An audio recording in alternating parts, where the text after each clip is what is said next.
محترم سامعین، السلام علیکم ورحمۃ اللہ وبرکاتہ۔ آج میرا یہ خوبصورت عنوان حضرت ابراہیم علیہ السلام کی متعلق کچھ باتیں آپ کے سامنے معلومات رکھنا چاہتا ہوں۔ اسلامی تاریخ یعنی 5 منٹ کا مدرسے سے اس حدیث کو نقل کرتا ہوا آپ کے سامنے عرض کرتا ہوا بندہ حاضر ہے۔ بسم اللہ الرحمن الرحیم۔ ابراہیم علیہ السلام نے ایک جلیل القدر انبیاء ہیں۔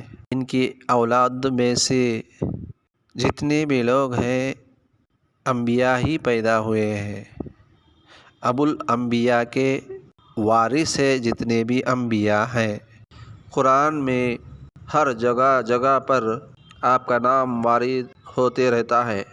مکمل آپ کے نام سے قرآن مجید میں سورہ ابراہیم نازل ہوا۔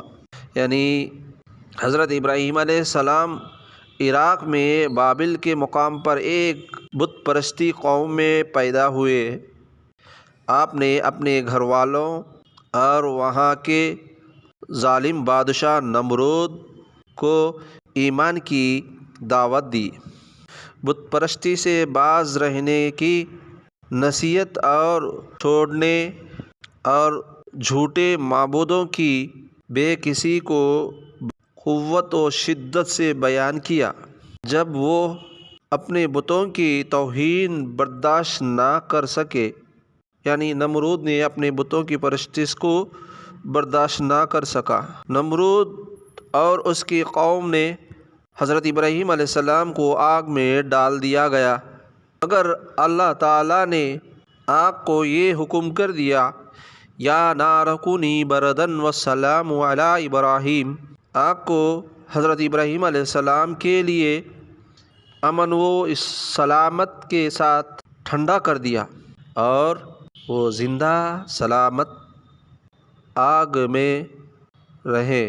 اس منظر کو دیکھ کر کچھ لوگوں نے ایمان قبول کر لیا، جس کے وجہ سے بادشاہ اور قوم کی مختلف اور شدید ہو گئے، تو وہ اپنے اہل و خانہ کو لے کر بابل سے شام اور پھر وہاں سے مصر کی طرف ہجرت کر گئے۔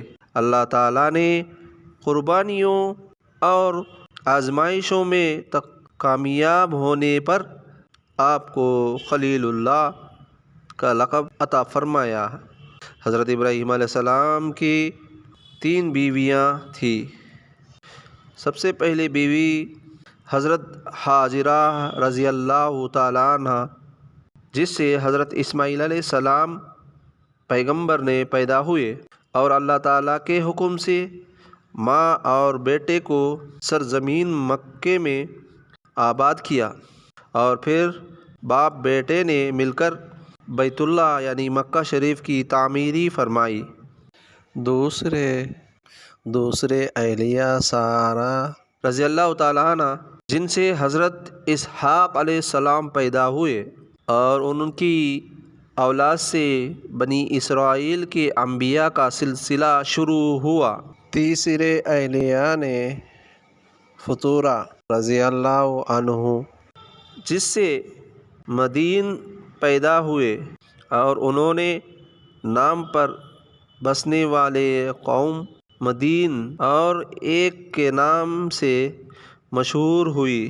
حضرت ابراہیم علیہ السلام کو ابو الانبیاء یعنی نبیوں کا باپ اس لیے کہا جاتا ہے کہ بعد میں آنے والے تمام انبیاء آپ ہی کی نسل میں پیدا ہوئے، حتیٰ کہ ہمارے آقا پیارے نبی حضرت محمد الرسول اللہ صلی اللہ علیہ وسلم آخری نبی خاتم الانبیاء، اب قیامت تک کوئی نبی رسول پیدا نہیں ہوں گے۔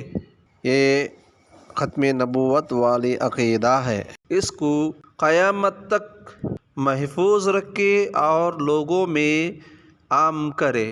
اللہ تعالی ہم سب کو کہنے سننے سے زیادہ عمل کی توفیق عطا فرما دے۔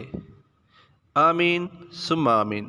اگر یہ پیغام آپ لوگوں کو اگر یہ پیغام اچھا لگے تو کامنٹ باکس خالی ہے، کامنٹ لکھ دیجئے اور سبسکرائب کر کے سپورٹ کریں۔ السلام علیکم۔